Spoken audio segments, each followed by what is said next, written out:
أعوذ بالله من الشيطان الرجيم بسم الله الرحمن الرحيم رب اشرح لي صدري ويسر لي أمري واحلل عقدة من لساني يفقهوا قولي واجعل لي وزيرا من أهلي يا رب زدني علما يا رب زدني علما يا رب زدني علما السلام علیکم ورحمۃ اللہ وبرکاتہ۔ کیسے ہیں آپ سب؟ مجھے امید ہے آپ خیریت سے ہوں گے۔ اللہ تعالیٰ آپ کو اپنے حفظ و امان میں رکھے، آپ کے لیے آسانیاں فراہم کرے اور ہم سب کو داعی دین بنا دے۔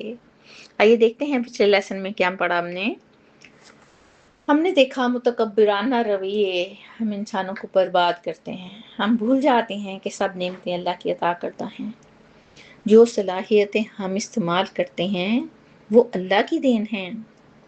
ہم مخلوق ہیں اور اختیار کامل صرف اللہ تعالیٰ کے پاس ہے۔ ہمیں اللہ ہی کے سہارے کی ضرورت ہے، باقی تمام سہارے عارضی اور بے جان ہیں۔ آئیے سورۃ الکہف کی آیت نمبر 45 پڑھتے ہیں۔ وَاضْرِبْ لَهُمْ، اور بیان کیجئے ان کے لیے، مثل الحیات الدنیا، مثال دنیاوی زندگی کی، کماء انزلناہ، وہ اس پانی کی طرح ہے کہ ہم نے اتارا ہے اسے، من السماء، آسمان سے، فاختلط بہ، پھر مل جل گئی اس کے ساتھ، نبات الارض، زمین کی نباتات، فاصبح، پھر وہ ہو گئی، ہشیمن، چورا چورا، تذروہ الریح، اڑائی پھرتی ہے اسے ہوائیں، وکان اللہ، اور ہے اللہ، علی کل شیء مقتدرا، ہر چیز پر قدرت رکھنے والا۔ اللہ سبحانہ وتعالیٰ حضرت محمد صلی اللہ علیہ وآلہ وسلم سے فرماتے ہیں کہ اے نبی، کھول کر بیان کر دیجئے، واضح طور پر بتا دیجئے کہ دنیا کی مثال اس پانی کی طرح ہے جس سے اللہ سبحانہ وتعالیٰ نے آسمان سے اتارا ہے۔ اب دنیا کی زندگی کو کس سے تشبیہ دی گئی؟ پانی سے تشبیہ دی گئی۔ اس کے بہت مفہوم ہے گہرا۔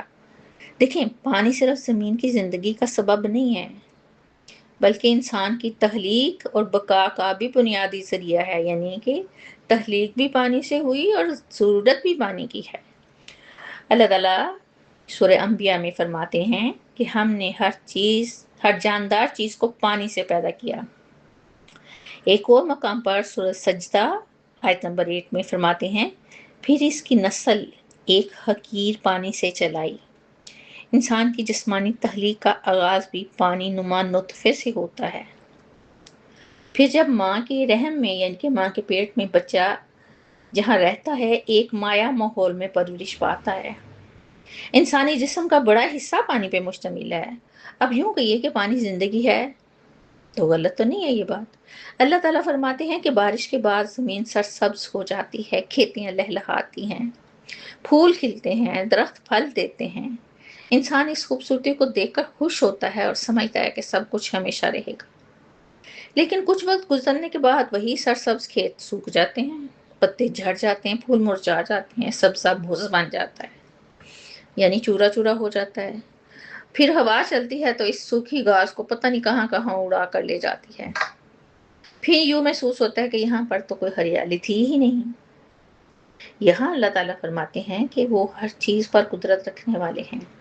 دیکھیں، دنیا کی دولت، جوانی، حسن، طاقت، شہرت، آسائشیں بالکل اسی طرح ہیں۔ ابتدا میں یہ انسان کو بڑی خوبصورت اور دلکش دکھائی دیتی ہیں، لیکن وقت گزرنے کے ساتھ سب فنا ہو جاتی ہیں۔ دیکھیں، جو چیز آج باعث فخر ہے وہ کل ختم ہو جائے گی۔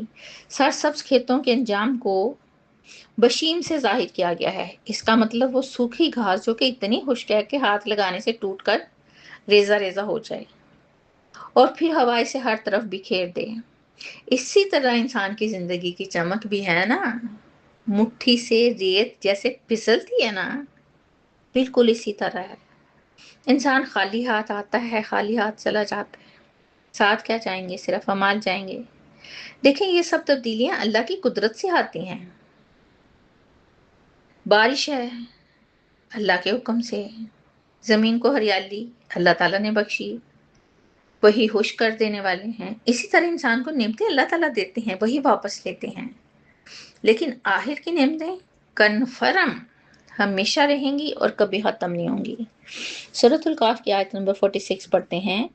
المالو والبنونا، مال اور بیٹے، خاص طور پر بیٹے، زینت الحیات الدنیا، زینت ہے دنیوی زندگی کی، والباقیات الصالحات، اور باقی رہنے والی نیکیاں، خیرن زیادہ بہتر ہیں، عند ربک ثواباً آپ کے رب کے نزدیک ثواب میں، وخیرن عملا، اور زیادہ بہتر ہیں امید کے لحاظ سے۔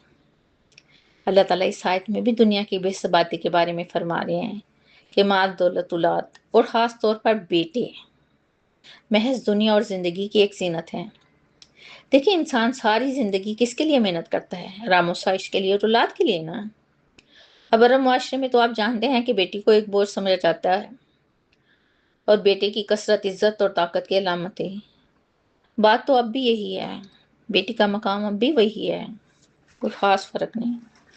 اس لیے تو باغ والے شخص نے کہا تھا کہ میں مال و دولت اور اولاد میں تم سے کہیں زیادہ ہوں۔ اللہ تعالیٰ فرماتے ہیں کہ مال اور اولاد بڑی چیزیں نہیں ہیں، بلکہ یہ زندگی کی زینت ہے، اس سے خوبصورتی اور رونق ہے، لیکن یہ زندگی کا اصل مقصد تو نہیں ہے نا۔ انسان کی اصل قدر تو اس کے کردار سے ہوتی ہے، اور پھر باقی رہنے والے چیز کیا ہے؟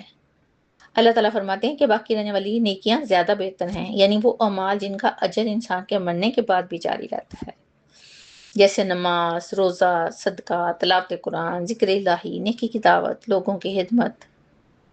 یعنی مال اولاد وقتی فائدہ دیتے ہیں، لیکن نیک اعمال کا اجر اللہ کے پاس محفوظ رہتا ہے اور کبھی ضائع نہیں ہوتا۔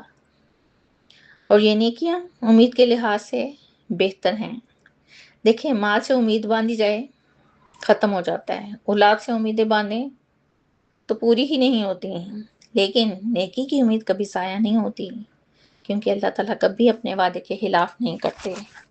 سورۃ الکاف کی آیت نمبر 47 پڑھتے ہیں، وَيَوْمَ، اور جس دن نُسَيِّرُ الْجِبَالَ، ہم چلائیں گے پہاڑوں کو، وَتَرَى الْأَرْضَ، اور آپ دیکھیں گے زمین کو، بارزاتاً، صاف کھلی، وَحَشَرْنَاهُمْ، اور ہم اکٹھا کریں گے ان کو، فَلَمْ نُغَادِرْ، تو نہیں چھوڑیں گے ہم، مِنْهُمْ أَحَدًا، ان میں سے کسی ایک کو۔ اللہ اکبر۔ اللہ تعالیٰ نے آیت نمبر 46 میں فرمایا نا کہ مال اور دولت دنیا کی زینت ہیں، جبکہ نیک مال ہمیشہ زندہ رہیں گے۔ اب اس آیت میں ہماری توجہ اچانک آخرت اور قیامت کے عظیم منظر کی طرف دلائی جا رہی ہے۔ اللہ تعالیٰ فرماتے ہیں کہ قیامت کے دن پہاڑوں کو چلائیں گے۔ اس کا کیا مطلب ہے؟ کیا ان کو پاؤں لگ جائیں گے؟ کیا پہاڑوں کو ان کی جگہ سے ہٹا دیا جائے گا؟ قرآن پاک میں مختلف جگہوں پر بتایا گیا ہے کہ پہاڑ ریزہ ریزہ ہو جائیں گے، پہاڑ ہوئی کے گالوں کی طرح اڑنے لگیں گے، اور آخرکار ان کا وجود ختم ہو جائے گا۔ دیکھیں جب ہم پہاڑوں کو دیکھتے ہیں تو ہم سمجھ سکتے ہیں کہ ان سے بڑھ کر کوئی مضبوط چیز ہے، یعنی یہ استحکام کی علامت لگتے ہیں۔ قیامت کے دن جب یہی پہاڑ اپنی جگہ سے ہٹ جائیں گے تو انسان سمجھ لے گا کہ پوری کائنات کا نظام بدل چکا ہے، اور حساب کتاب کا وقت آیا ہی چاہتا ہے۔ اللہ تعالیٰ فرماتے ہیں کہ آپ دیکھیں گے کہ زمین کھلی ہوئی ہموار میدان میں تبدیل ہو جائے گی۔ غور کریں، دیکھیں آج زمین پر پہاڑ ہیں، درخت ہیں، عمارتیں، جنگلات، سمندر، بے شمار نشانات ہیں، لیکن قیامت کے دن تو یہ کچھ بھی باقی نہیں رہے گا۔ زمین ایسی صاف اور ہموار ہوگی کہ کہیں کوئی پردہ نہیں ہے، آڑ نہیں ہے، چھپنے کی جگہ نہیں ہے۔ بارزاتن کا مطلب ہے کوئی ایسی جگہ نہیں ہوگی جہاں انسان چھپ سکے۔ اللہ تعالیٰ فرماتے ہیں کہ ہم تمام انسانوں کو جمع کریں گے۔ اشارہ کس طرف ہے؟ حشر کے میدان کی طرف ہے۔ اس میں پہلے انسان حضرت آدم علیہ السلام سے لے کر قیامت تک پیدا ہونے والا آخری انسان بھی شامل ہے۔ ہر قوم، ہر نسل، ہر بادشاہ، فقیر، مرد، عورت، سب اللہ کے سامنے حاضر ہوں گے۔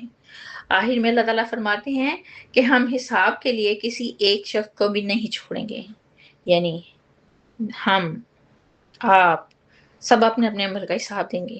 لیکن دنیا بھر میں مجرم بچ نکلتے ہیں نا، طاقتور ظلم ڈھاتے ہیں نا، لیکن قیامت میں کسی کو چھپنے کی جگہ نہیں ملے گی، نہ مال، نہ اولاد، نہ عہدہ، نہ مرتبہ، نہ دولت، نہ رشتے۔ اگر یہ کچھ کام نہیں آئے گا تو ہمارے پاس کیا ہونا چاہیے پھر؟